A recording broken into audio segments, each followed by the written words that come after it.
আসসালামু আলাইকুম ওরহমতুল্লাহি ওবরাকাতুহু। সম্মানিত ভাই বোনেরা, যারা আমাদের প্রোগ্রাম শুনছেন, আমরা সবাই মিলে আল্লাহ তাআলার শুকরিয়া আদায় করি, তার হামদ সানা তেলাওয়াত করি। আমরা বলি আলহামদুলিল্লাহ। আল্লাহ তাআলা আমাদেরকে তৌফিক দিয়েছেন, তিনি আমাদেরকে কোরআনের এই আঙিনায় নিয়ে এসেছেন, জ্যোতির্ময় কোরআনের আলো নেওয়ার জন্য তৌফিক দিয়েছেন। এজন্য সর্ব অবস্থায় আল্লাহ তাআলার শুকরিয়া এবং তার হামদ এবং সানা। আমরা সে সাথে সালাত এবং সালাম আমাদের প্রিয় নবী সরকার কায়নাত ফখরে মওজুদাত রহমতুল্লিল আলামিনের উপরে, যিনি আমাদেরকে সত্য সঠিক পথের সন্ধান দিতে যেয়ে অসংখ্য কষ্ট করেছেন।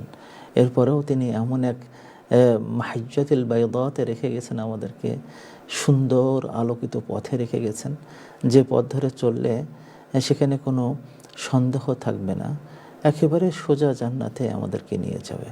আমরা আমাদের এই আলোচনার প্রথমেই দোয়া করে নিচ্ছি সেই সমস্ত সাহাবায়ে কিরাম, তাবে আইন, আইমায়ে মুজতাহিদিন, বুজুর্গানে দিন, আসাতিজায়ে কিরাম, আমাদের পিতামাতা, আমাদের আত্মীয় স্বজন যারা আমাদেরকে ছেড়ে চলে গেছেন, আমরা দোয়া করি আল্লাহ তাআলা তাদের কাছে আমাদের এই আমলের সওয়াবটুকু তাদের কাছে আল্লাহ তাআলা যেন দোয়া হিসেবে পাঠিয়ে দেন এবং তাদেরকে যেন জাযায়ে খায়ের দান করেন।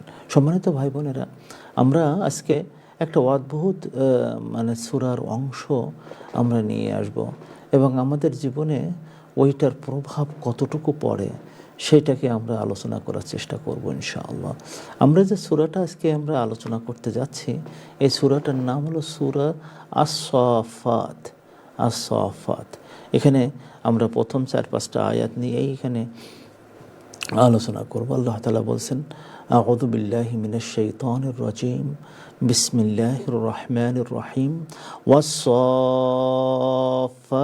সাফফা, ফাজ্জাজিরাতি যাজরা, ফাত্তালিয়াতি যিকরা, ফাত্তালিয়াতি যিকরা, ইন্না ইলাহাকুম লাওয়াহিদ, ইন্না ইলাহাকুম লাওয়াহিদুর রাব্বুস সামাওয়াতি ওয়াল আরদ ওয়া মা বাইনাহুমা ওয়া রাব্বুল মাশারিক।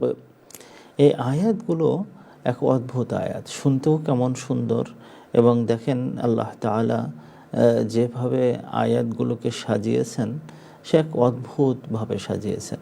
প্রথমে যে সুরটা দুটো দুটো দুটো দুটো করে শব্দ, এবং তার শেষ অক্ষরে যে সফান, জাজরন, যিকরন, এরপরে এই কথাগুলোর যার উপরে পড়ে সেখান থেকে আবার বা সুর চেঞ্জ হয়েছে, সেখান থেকে ইন্না ইলাহাকুম লাওয়াহিদ, তারপরে চেঞ্জ হচ্ছে এবং সেখানে কালকালার অক্ষর নিয়ে আসা হচ্ছে। অদ্ভুত সূরা। এবং এই সূরা আল্লাহ রাসূল সাল্লাল্লাহু আলাইহি ওয়াসাল্লাম প্রায় সালাত আদায় করতেন। যখন তিনি দেখতেন যে তার পিছনে লোকজন খুব কষ্টে আছে বা পরিশ্রান্ত, তাদেরকে উনি বলতেন, তোমরা সালাতে মাঝে মাঝে তাখফিফ করবা, পিছনে যারা আছে তাদের দিকে তাকিয়ে সালাতটাকে একটু হালকা করবা, তো সফাত পড়বা, এটা তিনি বলতেন। তো এর দ্বারা বোঝা যায় যে আসলে এই সূরাগুলো, এই সূরাটা আসলে অন্য ব্যতিক্রম আমাদের কাছে।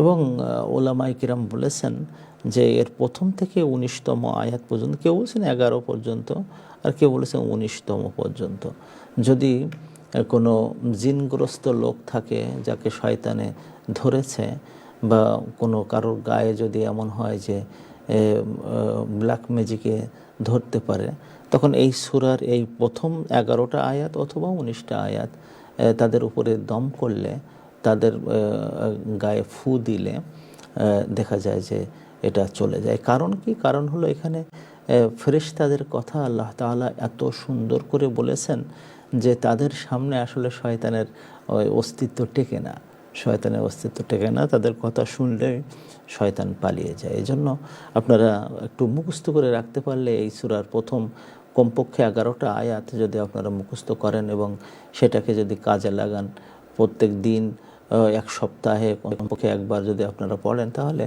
ইনশাআল্লাহ শয়তান যেসব জিনগুলো মানুষের ক্ষতি করে, আপনাকে এই ক্ষতিটা আর করবে না। এখানে সূরা আস-সাফফাতে আল্লাহ তাআলা বলছেন যে ওয়াসওয়াফ, তাহলে কসম করতেছেন, আল্লাহ কসম করেছেন সাফফাতে সাফফা, এমন ফেরেশতাদের যারা সারিবদ্ধ হয়ে দাঁড়ায়, সুন্দর সারিবদ্ধ হয়ে দাঁড়ায়। ফাজ্জাজিরাত জাজরা, এবং যারা ধমকি দেয় খুব কড়াভাবে ধমকি দেয়।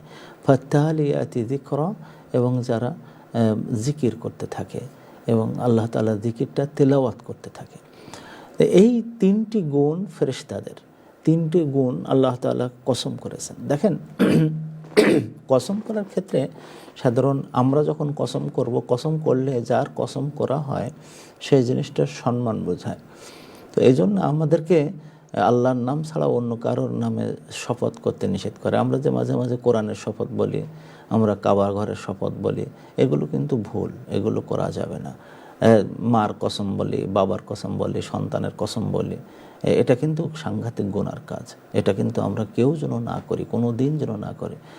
আমি অনেককে দেখেছি ছেলের মাথায় হাত দিয়ে বলে যে আমি ছেলের কসম করে বলতেছি, এটা কিন্তু একেবারে কবিরা গুনাহ, মারাত্মক কবিরা গুনাহ। আল্লাহ রাসূল বলেছেন যে মান কানা আলাইহি আন ইয়াহলিফা ফালইয়াহলিফ বিল্লাহ, যে ব্যক্তি মনে করে যে কসম করবে, তার কসম আল্লাহ তাআলার নামে কিন্তু করা উচিত। কিন্তু আল্লাহ তাআলা সৃষ্টির উপরে কসম করেন।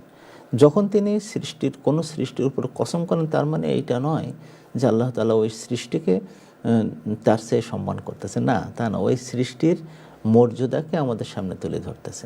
যেখানে যেখানে আল্লাহর যে জিনিসের আল্লাহ কসম করেছেন, ওই জিনিসের মর্যাদা, মানে আল্লাহ তাআলা তাদেরকে এত সুন্দর মর্যাদা দিয়েছেন যে আমরা যেন সেটা অনুধাবন করি, যে এবং তারা কেন এই মর্যাদাটা পায়, এটা আমরা যেন লক্ষ্য করি।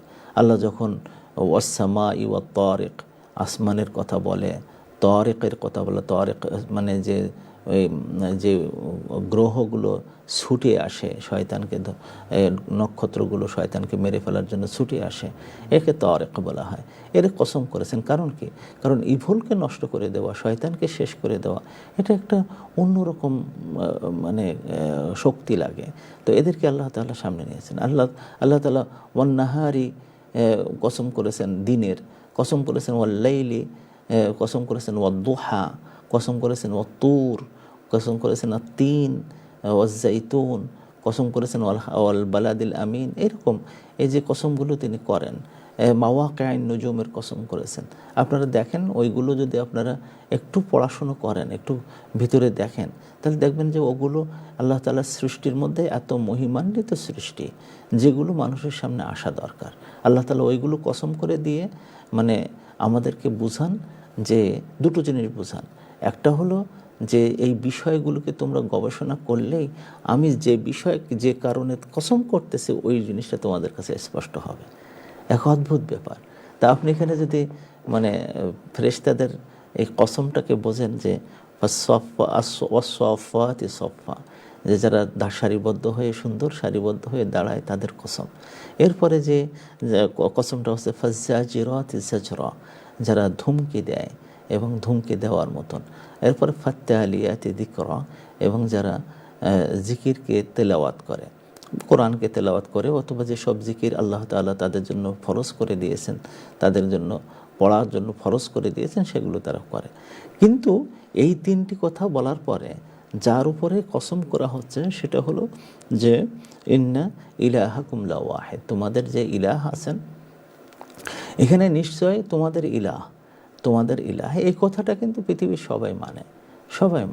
আমি তো পৃথিবীর যারা নাস্তিক, এই দেশে তো এখন 60% নাস্তিক হচ্ছে, এটা আপনি জানেন কিনা জানি না। ইউকেতে এখন নাস্তিকের সংখ্যা 60% চলে গেছে। তার কারণ তাওরাত এবং জাব্বুর এবং ইনজিল, এই কিতাবগুলোতে, তার সাথে সাথে হিন্দুইজমের যে সমস্ত ধর্মীয় কিতাব আছে, অথবা জুরুস্ট্র এখানে যে সমস্ত কিতাব আছে, বা যে সমস্ত কিতাবগুলো মোটামুটিভাবে ধর্মীয় গ্রন্থ হিসেবে চালানো হয় বা সেগুলো অনুসরণ করে, সেখানে আল্লাহর যে মানে যেভাবে চিত্র আছে, যেভাবে তুলে ধরা হয়, তাতে মানুষ আর পারে না, আল্লাহকে মানতে পারে না। যেমন ধরেন আপনি তাওরাতের মধ্যে আল্লাহকে যেভাবে চিত্রিত করা হয়েছে, শুধু মারে, শুধু ধরে, শুধু শেষ করে দেয়, তার কোনো রহম নাই। এবং পৃথিবীতে শুধু ইহুদিদের বা মানে যারা সন্তান আছে তারা ছাড়া আর সব মানুষকে শেষ করে দেয়। তা এই আল্লাহকে কেন খ্রিস্টানের লোকেরা মানবে, সেখানে অন্যরা কেন মানবে? আর যখন এই আল্লাহর এইরকম পরিচয় পায় তখন মানুষ সেটাকে আর মানে না। খ্রিস্টানরাও এরকম এমন আল্লাহকে মানে যে আল্লাহ একজন খুনকারীকেও আল্লাহ ক্ষমা করে দিচ্ছে এবং তার জন্য কোনো শাস্তি হবে না দুনিয়ায়। হ্যাঁ, এরকম পর্যন্ত এমন এমন আল্লাহকে এমনভাবে চিত্রিত করে যে দুনিয়া যা হোক না কেন তার কোনো যায় আসে না। ভালো হলেও ভালো, মন্দ হলেও ভালো, কোনো সব কিছুতে ভালো। তো এটা মানুষ পছন্দ করে না। তো এইভাবে দেখা যায় যে শেষ পর্যন্ত ইসলামের কাছে আসলে আল্লাহর সুষ্ঠু পরিচয়টা পাওয়া যায়। আল্লাহ সেইটাই বলতেছেন যে ইলাহ হাকুম, তোমাদের যে ইলাহ তোমরা যারা মানো, তোমাদের এক জায়গায় যে সমস্যা হয়ে গেছে, এই ইলাহটার কোন জায়গাটা তোমরা মানবা। অনেকে আল্লাহ মানে, এই যে নাস্তিকরা বললেও কিন্তু সায়েন্সকে অথবা সিস্টেমকে অথবা প্রকৃতিকে তারা মনে করে যে এরাই চালাচ্ছে, এরাই হলো সেই শক্তি। যা হোক না কেন, যাকে তারা ইলাহ মানে, আল্লাহ তাআলা বলতেছেন যে জায়গায় তোমরা মেনে নেবা সেটা হলো ওয়াহিদুন, আল্লাহ এক, আল্লাহ এক, এই কথাটা মেনে নেবা। আমরা মোটামুটিভাবে যদি অনুবাদ করি তো এই আয়াতের অনুবাদ এইরকম হয়। এরপরে যে আল্লাহ তাআলা বলছেন রব্বুস সামাওয়াতি ওয়াল আরদ, তিনি এমন রব যিনি হলেন আসমান সমূহ এবং জমিনের তিনি রব। রব শব্দের অর্থ হলো তিনটি আসে।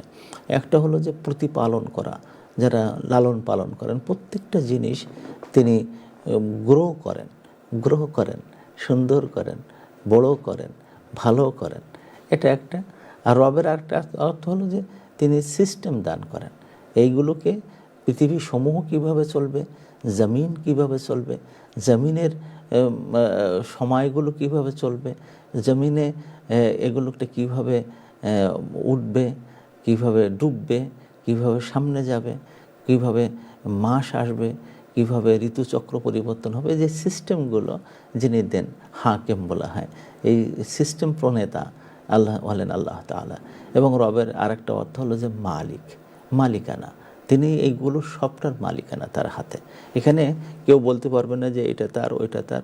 এই যে পৃথিবী মানে সব কিছু, এমনও জায়গা আছে যেখানে এখন মানুষ যেতে পারেনি, ওরও কেউ মালিকানা দাবি করে না। হ্যাঁ, কেউ হঠাৎ করে দেখবেন যে ওই একটা দেশের একটা ছোট্ট একটা দ্বীপ দাবি করে বসে আছে ব্রিটেন, ওই আরেক জায়গায় ছোট্ট একটা দেশ গ্রিনল্যান্ড দাবি করে বসে আছে নেদারল্যান্ড।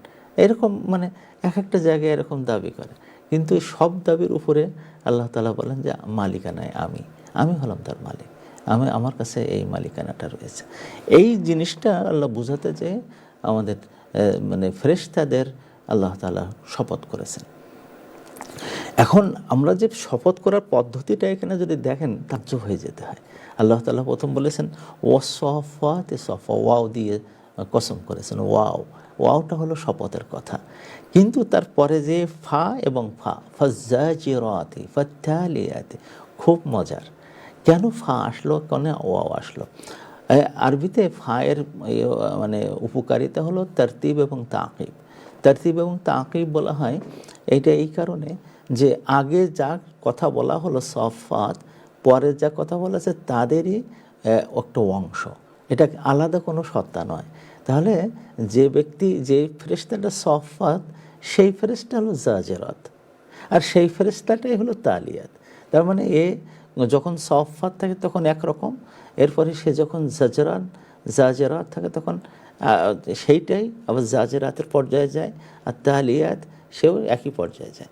এটা কেন দিয়েছেন যাতে করে আল্লাহ তাআলার যে সৃষ্টি কুশলতা এবং এই যে একই সৃষ্টিকে বিভিন্ন পর্যায়ে ব্যবহার করা, বিভিন্ন ক্ষেত্রে ব্যবহার করা মানুষের সামনে নিয়ে আসছেন, এই কারণে যে মানুষ তোমারও পরিচয় এইরকম হতে হবে। তাহলে তুমি ফেরেশতাদের রাজ্য যেমন সুন্দর, ফেরেশতাদের দিয়ে কাজ করানোর যে জায়গাগুলো যেমন সুন্দর, তোমাদের জীবনও এরকম সুন্দর হবে, সফাত হবে, তোমাদের জীবনটাও জাজিরাত হবে, তোমাদের জীবনটাও এরকম তালিয়াত হবে, এবং তোমরাও এরকম ফেরেশতার মতন সুন্দর বা তার চেয়ে আরও ওপরে, এক ধাপ উপরে যেতে পারবা। এটাই হলো আল্লাহ তাআলা আমাদেরকে এই বিষয়গুলো বলে দেওয়ার কারণ। সূরাটি যেহেতু মক্কি সূরার যে সমস্ত বৈশিষ্ট্য আছে তার মধ্যে সবচেয়ে বড় বৈশিষ্ট্য থাকে ছোট ছোট আয়াত থাকে, সুরের ব্যঞ্জনা থাকে, সাহিত্য থাকে, তারপরে এখানে তৌহিদ, রিসালাত এবং আখেরাত এই জিনিসগুলোর বর্ণনা থাকে। এখানে তাওহীদ দেখেন একেবারে প্রথমে তাওহীদ, এরপরে রিসালাতের বর্ণনা আসছে, বিভিন্ন জায়গায় আখেরাতের বর্ণনাগুলো আল্লাহ তাআলা এখানে নিয়ে আসছেন। এই মক্কি সূরার মাধ্যমে আল্লাহ তাআলা একটা মানুষ জাতি গড়ে তুলতে চান, যে জাতিটা হবে সব দিক দিয়ে সুন্দর, সব দিক দিয়ে সুন্দর। এবং এদেরকে আল্লাহ তাআলা তিনটি মৌলিক দায়িত্ব দেবেন। একটা দায়িত্ব হলো যে এরা খেলাফতের দায়িত্ব পালন করবে। খেলাফত কি? খেলাফত হলো যে আল্লাহ তাআলা যে সমস্ত আইনগুলো তিনি সারা মানুষ সৃষ্টির জন্য, মানুষের জন্য যা দিয়েছেন, এরা এই জিনিসগুলোকে পরিচয় করবে, তারা নিজেরা মানবে এবং তারা পর পর একটা জেনারেশন পর একটা জেনারেশন এগুলোকে মানাতে করবে। কারণ একজন মানুষ যখন আসে, তার সন্তানাদি হয়, আল্লাহ তাআলা অটোমেটিক্যালি এমনভাবে ওই সন্তানদেরকে আল্লাহ তৈরি করে দেন, বানান, যে ওই লোকটাকে তারা শ্রদ্ধা করে এবং সেই কথাগুলো বলে, যে কথাগুলো বলে তারা মানে। তো এইভাবে তাদেরকে আস্তে আস্তে করতে চান যে তোমরা আমার কথা শুনবে, এবং এটাকে বলে হয় খেলাফত, এই যে প্রভাব তৈরি করা।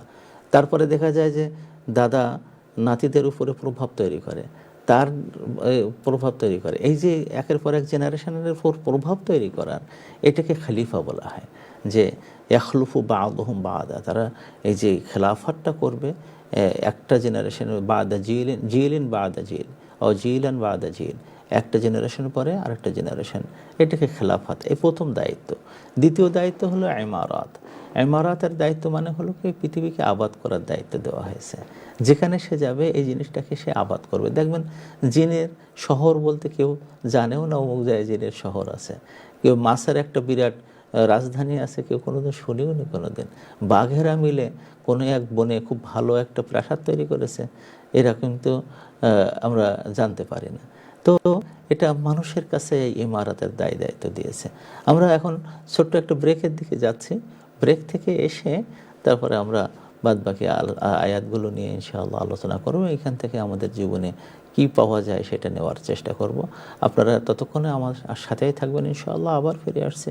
আসসালামু আলাইকুম ওয়া রাহমাতুল্লাহি ওয়া বারাকাতুহু। Recording stopped. يا أمتي القرآن حبل نجاتنا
আসসালামু আলাইকুম রহমতুল্লাহ। সম্মানিত ভাই বোনেরা, আমরা আলোচনা করছিলাম যে ফেরেশতাদের এই যে গুণগুলো যেগুলো মানে এখানে আসছে, সেগুলো আমাদের জীবনে কিভাবে প্রভাবিত করে।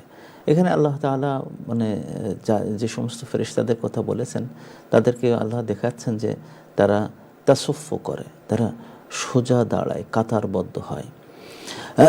কাতারবদ্ধতার আসলে দুটো নিয়ামক শক্তি থাকে। একটা হলো যে মান সম্মানগত দিক দিয়ে কাতারবদ্ধ হওয়া, আর একটা হলো সৌন্দর্যের দিক দিয়ে কাতারবদ্ধ হওয়া। যে কোনো কাজে কাতারবদ্ধ হয়ে কাজ করা। ফেরেশতারা যখন পৃথিবীতে আসে, তখন তারা যেভাবে আসে সে এক সুন্দর। কোরআনে আল্লাহ তাআলা বলেছেন মুরদিফিন, একের পরে একটা, তাতানাজ্জালুল মালাইকাতু ওয়ার রূহ, এটা রূহকে লিডার বানায় এবং লিডারকে কেন্দ্র করে তারা আসে। তারপরে হলো যখন কোনো জায়গায় তারা যায়, তো সেখানে যে মুসাওয়ামিন, তাদেরকে র্যাঙ্ক দেওয়া হয়, এক একজনের এক একটা র্যাঙ্ক। আপনারা মনে করবেন না যেন যে সব ফেরেশতাদেরকে একই জায়গায় একইভাবে সোজা করে দাঁড় করে দেয় আল্লাহ তাআলা, না, র্যাঙ্ক অনুযায়ী দিয়ে দেয়। যেটা কোরআনের একেবারে স্পষ্ট আল্লাহ তাআলা এরকম বলেছেন। এই সূরা সফফাতের 164 নম্বর আয়াতে আল্লাহ বলেন, ওমা মিন্না ইল্লা লাহু মাকামুম মা'লুম, যে আমাদের মধ্যে যারা আছেন তাদের একটা নির্দিষ্ট মাকাম দেওয়া আছে, একটা নির্দিষ্ট পজিশন দেওয়া আছে। হ্যাঁ, ওয়া ইন্না লাহনু লাসাফুন, এবং ওরই ভিত্তিতে আমরা সে সারিবদ্ধভাবে দাঁড়িয়ে যাই। একটা সিস্টেম, আপনি এই যে সূরা সফফাত, এটার সবচেয়ে বড় শিক্ষার জায়গাটা হলো যে মানুষের জীবনের সিস্টেম শেখা। আপনার ব্যক্তিগত জীবন, আপনার পারিবারিক জীবন, আপনার রাষ্ট্রীয় জীবন, আপনার সামাজিক জীবন, আপনার অর্থনৈতিক জীবন, আপনার জবের জায়গা, আপনার প্রশাসনিক সিস্টেম, এই সবগুলোকে যদি এর আলোকে না সাজিয়ে নেন, তাহলে দেখবেন যে সমাজটা নষ্ট হয়ে যায়। আল্লাহ রাসূল সাল্লাল্লাহু আলাইহি সাল্লামের কাছে যারা আসতেন, তাদের মধ্যে যখন এই দেখানো হতো, তো সেখানে এরকম আসতো যে আস-সাবিকুন আস-সাবিকুন, সাবেক যারা, যারা প্রথম দিককার ইসলাম গ্রহণ করেছে, তাদের মর্যাদা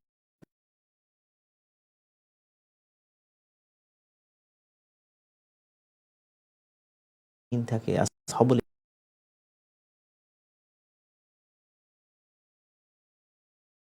রাষ্ট্রকে সুসংহত করেন আল্লাহ রসুল, আবু বকর, এবং তারপরে রাষ্ট্র ব্যবস্থা তো অনেক লম্বা হয়ে যায়।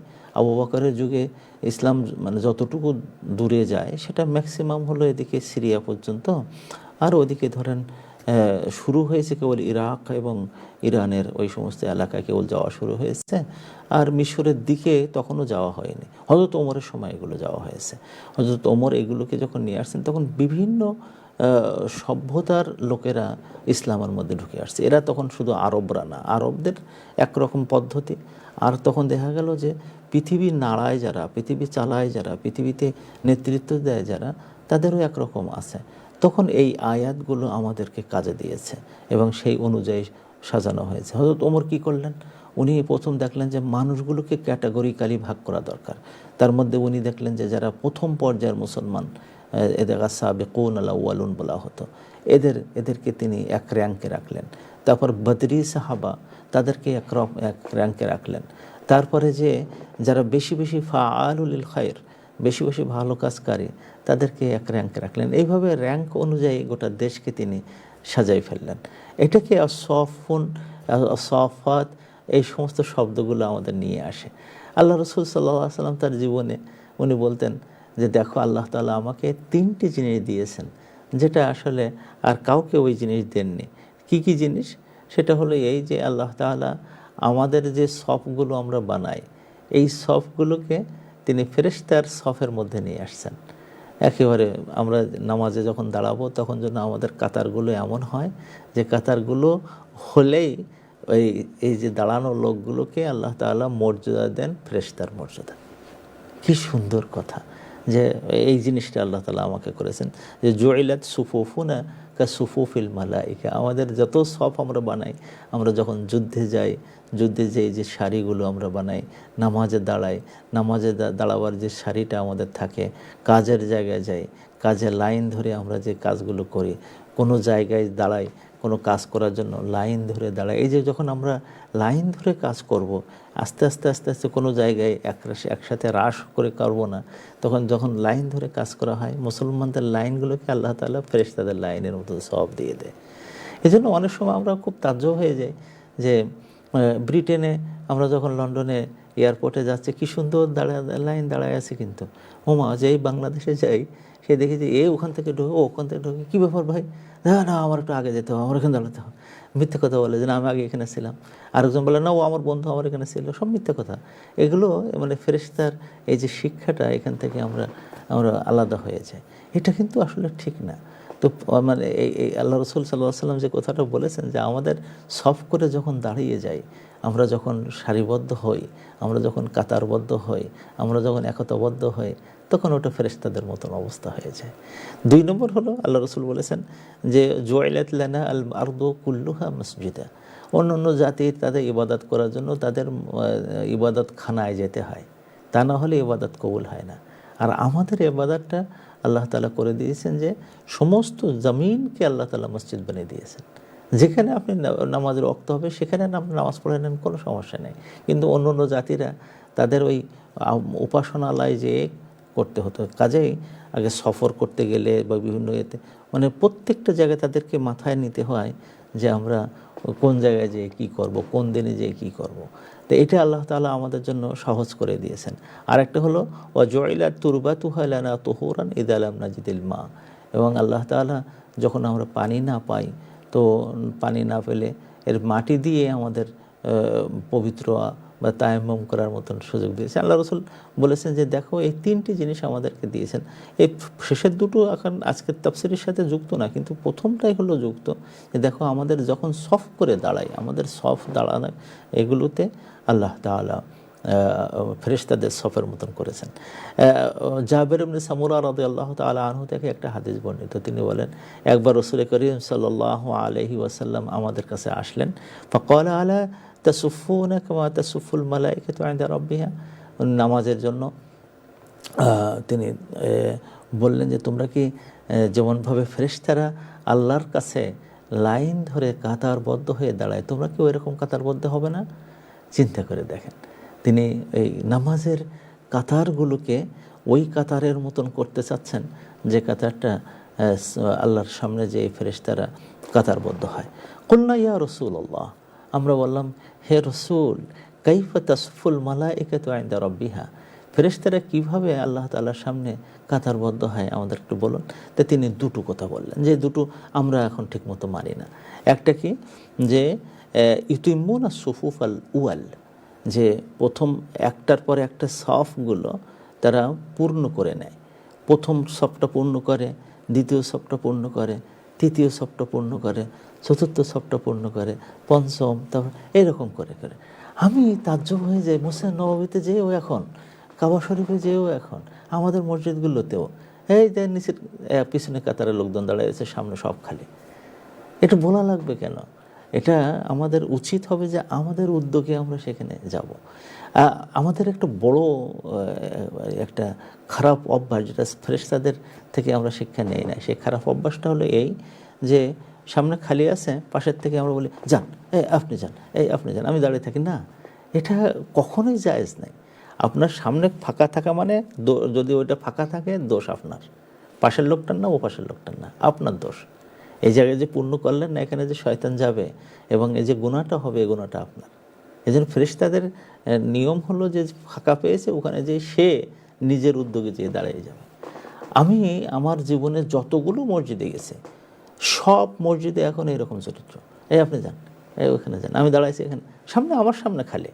এটা না, এটা ফেরেশতাদের কাজ না। তারা কি করে, যে ইতমাম করে প্রথম লাইনটা, তারপর দ্বিতীয় লাইন, তারপর তৃতীয় লাইন, এবং এই লাইনগুলো পূর্ণ হবে। কিন্তু আমরা আরেকটা ভুল করি, ডান পাশ থেকে দাঁড়িয়ে যায় না, ইমাম সাহেব যেখানে আছে সেখান থেকে কেন্দ্র করে আস্তে আস্তে দুই পাশে, এক ডান পাশে বাম পাশে, ডান পাশে বাম পাশে, ডান পাশে বাম পাশে, এইভাবে লাইনটা সোজা হবে।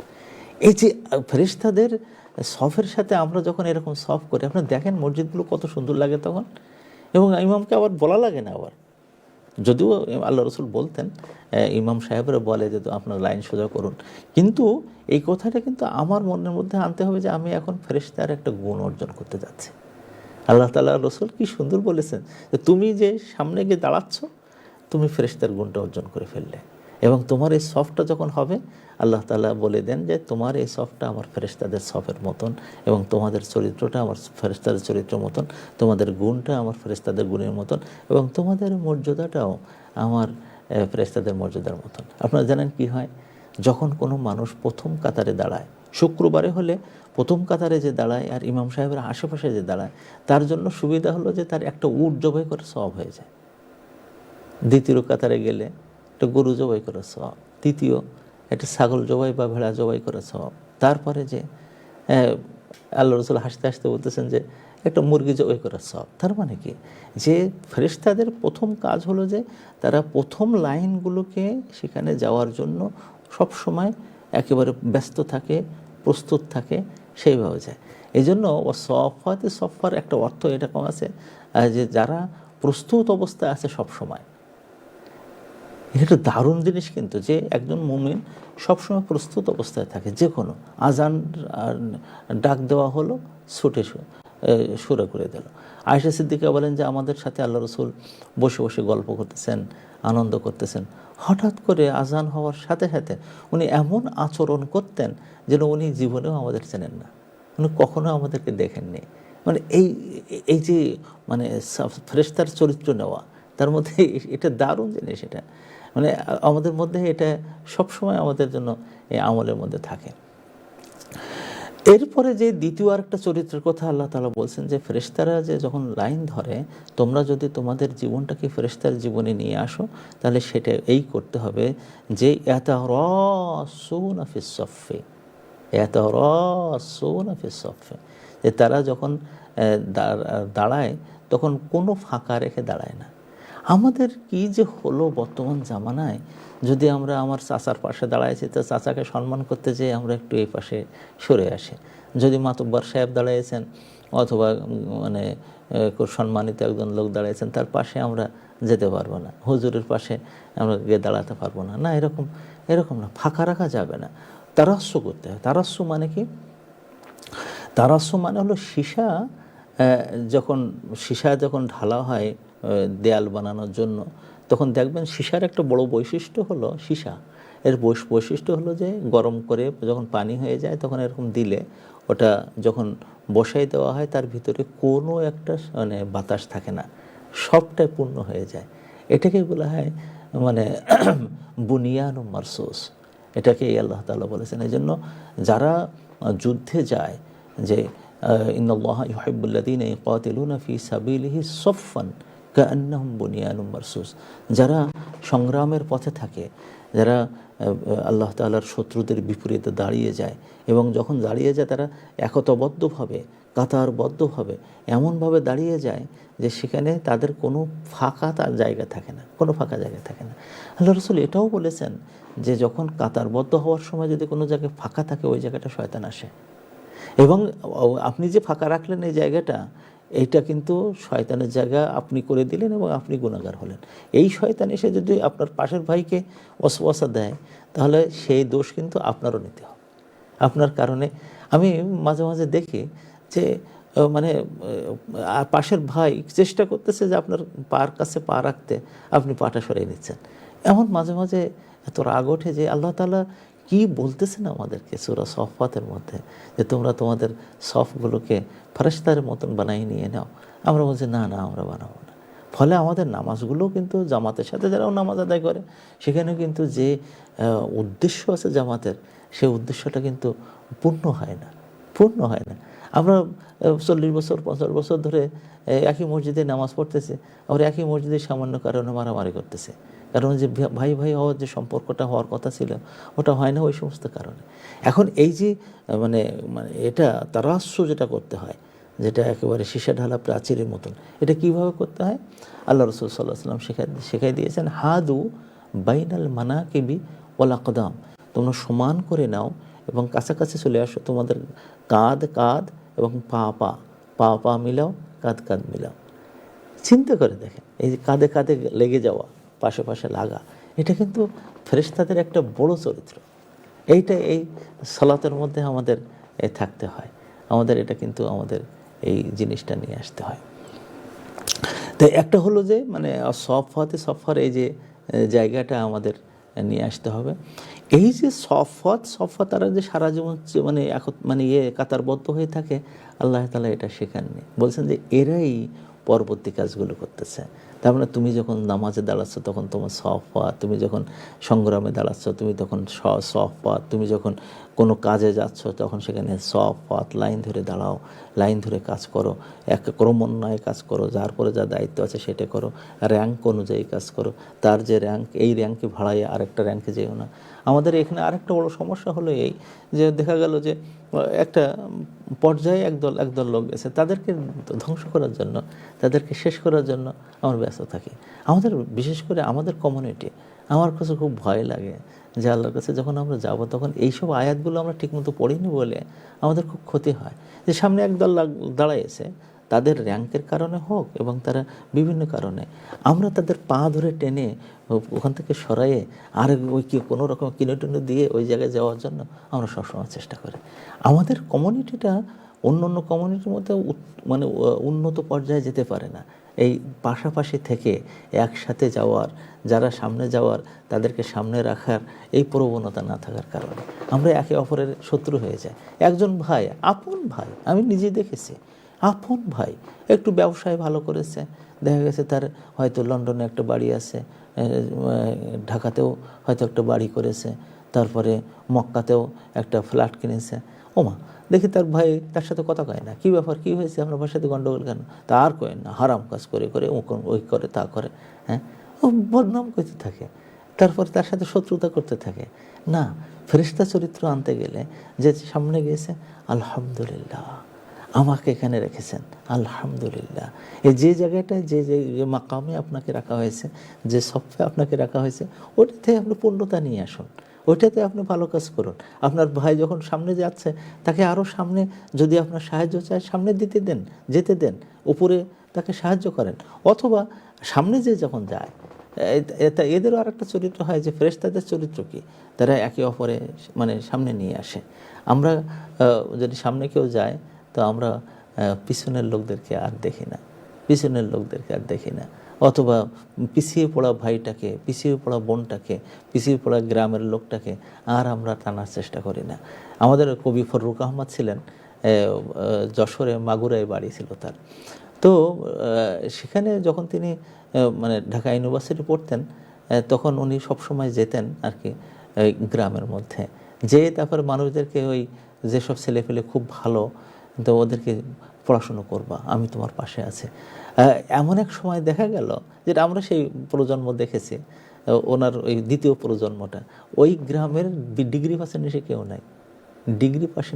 নাই, এই যে মানে সফার একটা বড় জায়গা হলো এই যে সামনে যারা গেছে তারা পিছনেরদেরকে নিয়ে আসো তোমরা সামনে আসো, সামনের দিকে চলে আসো, হ্যাঁ যদি যার যোগ্যতা আছে তুমি এখানে চলে আসো, তুমি এই জায়গায় আসো, হ্যাঁ যে মানে পিছনে থাকবে তাকে সারা জীবন পিছনে রাখতে হবে না কেন, তাদেরকে কেন সামনে আনা হবে না?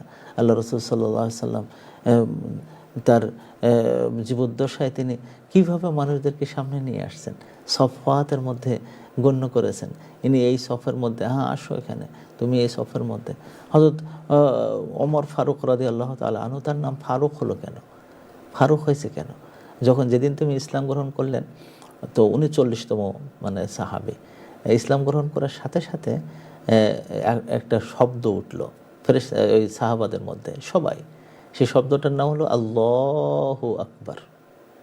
এবং এটা মানে যারা বর্ণনাকারী তারা বলেন, আব্দুল্লাহ ইবনে মাসউদ বর্ণনা করেন যে তার আমাদের এই শব্দটা মানে মনে হলো যেন মক্কার প্রত্যেকটা পাহাড়ে পাহাড়ে ইকো হচ্ছে, হ্যাঁ, প্রতিধ্বনিত হচ্ছে।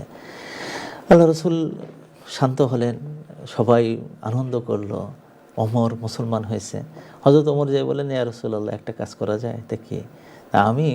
আমরা আজকে যে ইবাদতটা করি বা যা ভালো কাজ করি আমরা কাবাঘরে যাই করব, গোপনে গোপনে।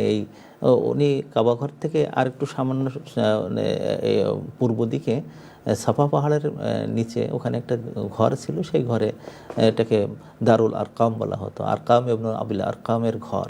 সেখানে আল্লাহ রসুল সাহাবাদেরকে নিয়ে বসতেন। তো উনি বললেন যে আমরা কেন এরকম গোপন গোপন জায়গায় থাকবো, আজকে আমরা মসজিদে হারামে যেয়ে আমরা সেখানে ঘোষণা দেব আমরা, তো আমি সামনে থাকি, হামজা অথবা হামজা সামনে থাকুক, তো এইভাবে আপনিও থাকেন, দিয়ে আমরা সাহাবাদেরকে নিয়ে আমরা সামনে যাই। আল্লাহ রসুল সাল্লাহ সাল্লাম সেদিন ওমরকে সামনে রাখলেন, হামজাকে পিছনে রাখলেন, তিনি মাঝখানে দাঁড়ালেন, চলো চলো। এই যে প্রথমে যে উনি ওইভাবে যে সবাইকে সাথে করে নিয়ে হারামে গেলেন, জিকির আজকার করলেন, আল্লাহ তাআলার প্রশংসা হলো, মানুষজন দেখলো, যাদের চোখের সামনে দিয়ে মুসলমানরা কত শক্তিশালী হলো। আল্লাহ রসুল সাল্লাহ সাল্লাম ওই দিনকে বলে দিলেন যে ওমর তোমার নাম আজ থেকে ফারুক হয়ে গেল। এই যে সফরের একটা বড় জায়গা হলো এই যে র্যাঙ্কিং তৈরি করা, এটাকে বলে ক্যাডার সিস্টেম। এই ক্যাডার সিস্টেম যদি না থাকে তাহলে কোনো সময় কোনো দেশ চালানো যায় না, কোনো সময় কোনো লোক তৈরি হয় না, সবাই যদি সমান হয়। কমিউনিস্টরা একটু বুঝতে পারেনি, তারা মনে করছিল যে সব মানুষ সমান, তাই যে যার শক্তি আছে মিলিয়ন টাকা ইনকাম করে, আর যার শক্তি নাই মোটে যে 10টা টাকাও ইনকাম করতে পারে, তারা যখন ইনকাম করে রাষ্ট্রের কাছে যাবে তখন কমিউনিস্টরা তাদেরকে সমান বেতন দিত, যে সব সমান, এখানে কোনো উপর নিচে নেই। ফলে কোলাপস করে, মানে 1917 সালে তারা আসার পরে দেখা গেল তাদের এই সোভিয়েত রাশিয়া বা কমিউনিস্ট বলা এটা কোলাপস করে ফেললো। কারণটা কি? কারণ এই যে সফর এই যে জিনিসগুলোকে এই তারা বোঝেনি। কিন্তু ইসলাম একবার প্রথম দিন থেকে, আল্লাহ রসুল সাল্লাহ সাল্লাম যেদিন থেকে আসলেন, প্রথম উনি আলীকে ইমপ্রেস করেছেন, খাদিজাকে ইমপ্রেস করেছেন, তারপরে যে আবু বকরকে ইমপ্রেস করেছেন। আবু বকর যাদেরকে যে 7 জনকে নিয়ে ইসলামের আলোতে নিয়ে আসলো, তাদেরকে আল্লাহ রসুল সাল্লাহ সাল্লাম তাদেরকে সম্মানিত করেছেন। এবং দেখা গেল একদিন তিনি বসে আছেন একটা এতে বাগানে, তো ওই সময় সব সাহাবারা খুঁজতেছেন, উনি না বলে আসছিলেন, তো সবাই খুঁজতেছেন যে আমাদের নবী গেলেন কোথায়, কাউকে তো কিছু বলে যাননি। তো তখন আবু হুরায়রা উনি বলেন যে আমি ছুটে গেলাম, আমি বুঝতে পারলাম যে ওইদিকে থাকতে পারেন, গেলাম, যে দেখি যে এক বাগানে এক কূপের মানে ভিতরে পা দিয়ে কূপের কিনারে উনি বসে আছেন। বলছে ইয়া রাসূলুল্লাহ সবাই বেচैन হয়ে গেছে, তো কেন, তো আপনি কোথায় আসছেন বলে আসেননি, সবাই চিন্তা করতেছে। তো বলছে যে দেখো দরজায় কে আছে, তো বলছে আবু বকর দাঁড়িয়ে আছে, বলে যাও এবং তাকে জান্নাতের সুসংবাদ দাও। তারপর আবু বকর আসলেন, আবু হুরায়রা যে বলেন যে আল্লাহ রসুল আপনাকে জান্নাতের সুসংবাদ দিয়েছেন। এরপরে হযরত ওমর আসলেন, তারপরে আব্দুর রহমান ইবনে আউফ আসলেন, তারপর তলহা ইবনে উবাইদুল্লাহ আসলেন, তখন সাঈদ ইবনে যায়েদ আসলেন। এইভাবে একের পর এক 10 জন, হযরত আলী ইবনে আবি তালেব আসলেন, হযরত ওসমান আসলেন। এইভাবে 10 জন আসলে আল্লাহ রসুল তাদেরকে বললেন যে জান্নাতের সুসংবাদ দাও। কিন্তু আবু হুরায়রাকে জান্নাতের সুসংবাদ ওখানে দেননি, কিন্তু ওনাকে বলেনি যে তোমাকেও জান্নাতের সুসংবাদ দিলাম, কিন্তু উনি র্যাঙ্ক অনুযায়ী যে জান্নাতের সুসংবাদ, এদেরকে আশারা মুবাশশারা বলা হয়। এটা হলো যে যখন কোনো অ্যাডমিনিস্ট্রেশন চলে, সিস্টেমটা এই ঘরেও আপনি কোন ছেলে আপনার কী হতে পারে তাকে সেই অনুযায়ী গড়ে তুলুন, আপনাকে তার প্রতিভাটা বোঝার চেষ্টা করুন, সে কোন দিকে যেতে পারে। সবাইকে বলে ডাক্তার হতে হবে, সবাইকে বলো ইঞ্জিনিয়ার হতে হবে, সবাইকে বলে এই হতে হবে তা হতে না, আপনি তার প্রতিভা দেখুন। এই জন্য স্কুলগুলো এই মানে ইউকেতে যে কাজ করে, এই যে ফেরেশতাদের যে র্যাঙ্কিং সিস্টেমটা, যারা মেনে চলতে পারে তাদের উন্নয়ন হয়। এই র্যাঙ্কিং সিস্টেমটা এটাকে নিয়ে আসতে হয় মানে কাজের কর্মস্পৃহা, কোন দিকে তার আকাঙ্ক্ষা আছে। ছেলে বা মেয়ে বলতেছে যে আমি এইটা পড়বো, আর উনি বাবা যাচ্ছে খেপে। আমার দেখা জগতে এক মা তার মেয়েকে জোর করে কোরআন পড়েছিল, জোর করে পড়তে হবে তোকে, মানে অনার্স পড়তে হবে কোরআনে, তা না হলে তুই আমার মেয়ে না, ঘর থেকে বেরিয়ে যা। তো আমি তখন একটু খারাপ লাগছে যে সে ইসলামিক ইউনিভার্সিটি পড়তে চাচ্ছে, ও তবে অন্য সাবজেক্ট নিয়ে মা তাকে জোর করে কোরআন পড়ালো। আমি তার মানে প্রভাবটা আমার জীবনে আমি দেখছি যে সে মেয়েটা আমার ছাত্রী হওয়া সত্ত্বেও তাকে ধরে রাখা যাচ্ছে না। কারণটা হলো এই জায়গায় যে জোর করে কোনো সময় এগুলো করতে নেই। সফাত এগুলোকে মন মানসিকতা, কে কোন র্যাঙ্কে যাবে, সে কোন জায়গায় থাকবে। জিবরিলকে সাধারণত মানে পাহাড়ের ফেরেশতার সমপর্যায়ে আনা হয়নি। জিবরিলকে বলা হয়েছে যে রূহ, রূহুল আমিন, মুতাঈন সাম্মা আমিন। হ্যাঁ, তিনি হলেন, তাকে সবাই অনুসরণ করে, সাইয়্যিদুল মালাইকা। চিন্তা করে দেখেন, সেখানে তো মিকাইল যেতে পারেনি, সেখানে ইসরাফিল যেতে পারেনি। আবার এই চারজন যে জায়গাটা গেছে সেখানে আবার আরেকজন যেতে পারেনি। তো এই যে সফাতের জায়গাগুলো, একটা হলো র্যাঙ্কিংয়ের জায়গা, দ্বিতীয়ত হলো যে মানে সিস্টেমের জায়গাগুলোতে তাদের সফ হয়ে থাকতে হয়, সব মানে সারিবদ্ধ হয়ে থাকতে হয়। যেখানে যেতে হয়, হযরত মানে ইয়াকুব আলাইহিস সালাম যখন তার সন্তানদেরকে মিশরে পাঠাচ্ছিলেন, তখন মানে পাঠাচ্ছেন তোমরা এইভাবে যাও, কিন্তু যখন তোমরা দরজায় যাবা, মানে শহরে যাবা, তখন কিন্তু তোমরা এই সফটা ভাঙবা, আলাদা আলাদা দরজা দিয়ে যাওয়া, কারণ সবার নজর তোমাদের পড়ে যাবে। কারণটা কি? কারণ নজর পড়ে যায়। আপনি দেখেন কোরআন শরীফে যে সমস্ত মানে প্রাণীগুলো বা সৃষ্টিগুলো খুবই সাকসেসফুল হয় তাদের অ্যাডমিনিস্ট্রেশন জগতে, তাদেরকে আল্লাহ তাআলা সফওয়াতের সাথে তুলনা করছেন। এই যে পাখি, অ্যাডমিনিস্ট্রেট করতে হয় তাদের, যখন শীতকাল আসে তাদেরকে ছুটি যেতে হয় গরমকালের দেশে, তা না হলে তাদের বাঁচা যায় না। এই যে সাইবেরিয়ার পাখি আমাদের গ্রামে এসে পড়ে শীতকালে, আমি তাজ্জব হয়ে যাই। এবং ওই মানে পাখিগুলোকে মারা যায় না, সরকারিভাবে নিষিদ্ধ, কারণ তারা আসছে বাঁচার জন্য। এবং ওরা যখন আসে, আমি তো দেখলাম বড় বড় একবার একটা পাখি মারা পড়ছিল, তার গোশত হয়েছিল প্রায় 16 কেজির মতন। একটা পাখি সারস পাখি, আপনি চিন্তা করেন 16 কেজি গোশতওয়ালা পাখি সাইবেরিয়ার থেকে উড়ে গেছে আমাদের বাংলাদেশে। যখন উড়ে যায় তখন আল্লাহ তাআলা বলেন যে এই তয়রগুলো সফাত, তারা একটা নির্দিষ্ট আকারে, তারা ভি আকারে, এরকম ভির মতন হয়ে তারা একসাথে উড়ে যাচ্ছে। এবং তাদের ওই যে ভি আকার যখন চলে, তাদের ব্রেনটায় তখন ওইটায় একটা ম্যাগনেটের কাজ করে, এবং মানে চোখগুলোকে দূরবীনের কাজ করে তারা কোথায় যাবে ঠিক সেইভাবে এই ম্যাগনেট তাদেরকে সেইভাবে পথ দেয়, কম্পাসের কাজ করে।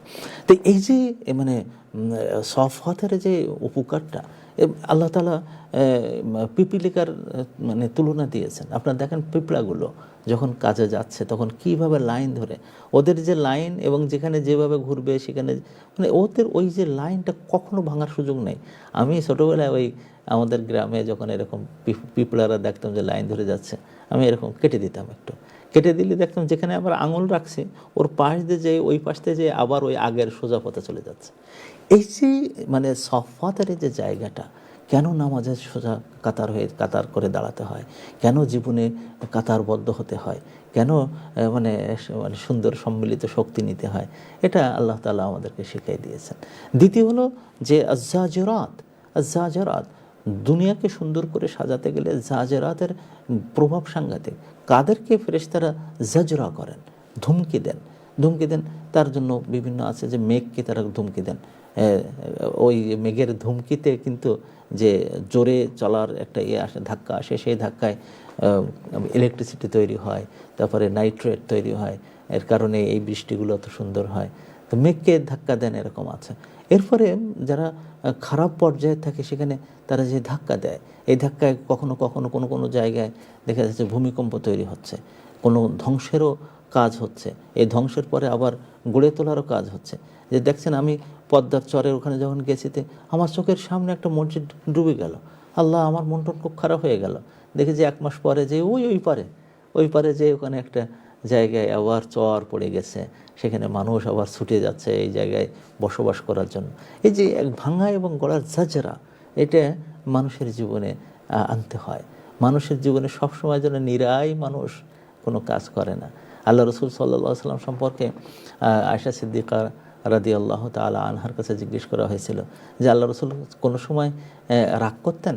তা হ্যাঁ, উনি রাগ করতেন, কিন্তু ব্যক্তিগত কারণে না। আমার একজন বকা দিয়েছে তাই আমি রাগ করে তারে বকা দিয়েছি না, এই ব্যক্তিগত কারণে কোনো সময় মুসলমানরা খেপে না। এদের কাজ হলো যে মানে হক সুন্দর করার জন্য, তারপরে মানুষকে সঠিক পথে আনার জন্য জাজরাত, ফেরেশতারা যেরকম করে সেরকম করতে হয়। মাঝে মাঝে দেখা যায় ঝিড়িক মারে মানুষকেই ফেরেশতারা, আপনাকে, আমাকে। কি করতেছে সেটা মন থেকে বলে ওঠে, না আমি পারবো না, এরকম করে উঠে চলে যায়। এটা হলো ফেরেশতাদের কাছ থেকে আসে। এরা জাজরাত, এরকম পৃথিবীতে তাদের কাজ হলো ঝাঁঝরা করা। ঝাঁঝরা মানে হলো ধুমকি দেওয়া, মেঘমালাকে, পাহাড়গুলোকে, জমিনগুলোকে, আসমানগুলোকে, গ্রহ নক্ষত্রগুলোকে তারা এরকম ঝাঁঝরাত করতেছে, ঝাঁঝরাত তারা করতেছে। কারা? ওই যে সফাতে সফর ওরাই। এই জন্য একজন মানুষকে বহুমুখী হতে হয়। বহুমুখী। আপনি যে পরিবার চালাবেন, আপনি যেমনভাবে কাতারবদ্ধ হবেন, কারো কিছু বলবো না, চুপ করে নাও, জাজরা করবেন, জাজরা করবেন। আপনি যখন দেখবেন যে খারাপ কিছু আছে, সেখানে আপনি কথা বলুন, না না এটা করো না, জাজার করুন। যে পরিবারে এই জিনিসগুলো নাই, খালি ভালোবাসা, খালি ভালোবাসা, গান শুনতেছে, হা হা হা হা গান শুনতেছে, নো, এই গান শুনিস নি। খারাপ কাজ করতেছে, এই খারাপ কাজ করিস নি।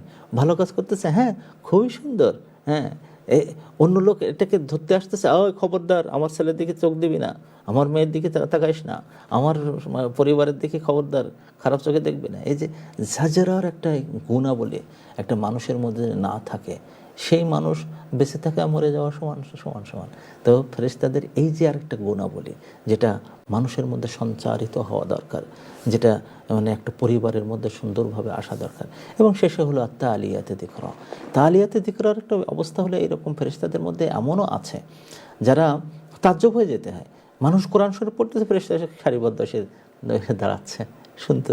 হ্যাঁ, আমরাও আমাদের কাজ হলো যে তালিয়াত করতে থাকা, সবসময় আমাদের জীবনের জন্য পড়া, হ্যাঁ জিকির, যেটা যে জিনিসগুলো জিকির হয়, আল্লাহ তাআলার স্মরণ হয়, সেইগুলোতে আমাদের পড়ার দিকে বেশি বেশি যাওয়া দরকার। এবং এই তালিয়াত ফেরেশতারা, তারা তো আর এসে এসে বিভিন্ন জায়গায় লন্ডন শহর বানাবে না, ঢাকা শহর বানাবে না, লাহোর শহর বানাবে না। তারা বানায়, তারা মানুষের মধ্যে সঞ্চার করে। আমাদেরকে এই সঞ্চার করতে যেয়ে এই তেলাওয়াতের জায়গাটা, পাঠের জায়গাটা, জিকির যেটা আনে, সবগুলো পড়া দরকার। আমি মাঝে মাঝে খুব তাজ্জব হয়ে যাই, আমরা পড়তে চাই না। আমরা কোরআন পড়ি, কোরআনের তাফসীর পড়তে চাই না। আমরা হাদিস পড়ি, হাদিসের ব্যাখ্যা পড়তে চাই না। আমরা ফিকহ পড়তে চাই না, আমরা উসুল পড়তে চাই না। আমাদের জীবনে পড়াশোনার জায়গা নাই। আমরা হয়তো হুমায়ুন আহমদের কবিতা, নভেল পড়ে যাচ্ছে, আর কিছু পড়তেছে না। না, পড়তে হবে, পড়তে হবে, পড়তে হবে। তালিয়াত যিকরা, যেগুলো জিকির, সেগুলোকে আমাদের পড়ার আমাদের কর্তব্য। এবং আমাদেরকে ফেরেশতাদের এই মানে এই অবস্থাটা আল্লাহ তাআলা রেখে দিয়েছেন এইভাবে আমাদের সামনে। দেখো, যারা রুকু অবস্থায় আছে তারা সারাটা জীবন রুকু অবস্থায়, সাজদায় সারাটা জীবন সাজদায়, কোরআন তেলাওয়াত সারাটা জীবন কোরআন তেলাওয়াত। ও মানুষ, তোমার জীবনেও এরকম হয়ে উঠুক যে ফেরেশতাদের এই জীবনের এই যে সিস্টেমগত সৌন্দর্য। এরপরে যে আল্লাহ তাআলা বলেন, ইন্না ইলাহাকুম লা ওয়াহিদ, আল্লাহ তাআলা এক। এই এক কথাটা বোঝানোর জন্য এদেরকে নিয়ে আসছেন এই কারণে যে তিনি যদি এক না হতেন তাহলে এই সুন্দর সিস্টেম হতো না। এক দেশে যদি দুই রাজা হয়, সে দেশ শেষ। এক পরিবারে দুইজন যদি সমান ধরনের হয়, শেষ, সংসার শেষ।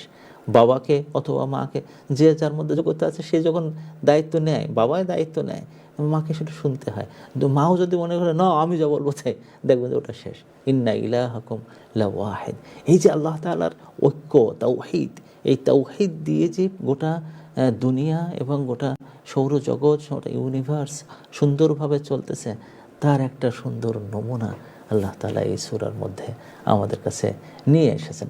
সম্মানিত ভাই বোনেরা, আমরা এই জিনিসগুলো বুঝি, এইগুলো আমল করার চেষ্টা করি এবং আমাদের জীবনকে সুন্দরভাবে রাঙিয়ে নিয়ে আসি। আল্লাহ তাআলা আমাদের সবাইকে ভালো রাখুন। আপনারা ভালো থাকবেন। টিভি ওয়ানের জন্য দোয়া চাই, কিউএনএস একাডেমির জন্য দোয়া চাই। সুবহানাকাল্লাহুম্মা বিহামদিক, আশহাদু আল্লা ইলাহা ইল্লা আনতা, আস্তাগফিরুকা ওয়া আতুবু ইলাইক। আসসালামু আলাইকুম ওয়া রাহমাতুল্লাহি ওয়া বারাকাতুহু।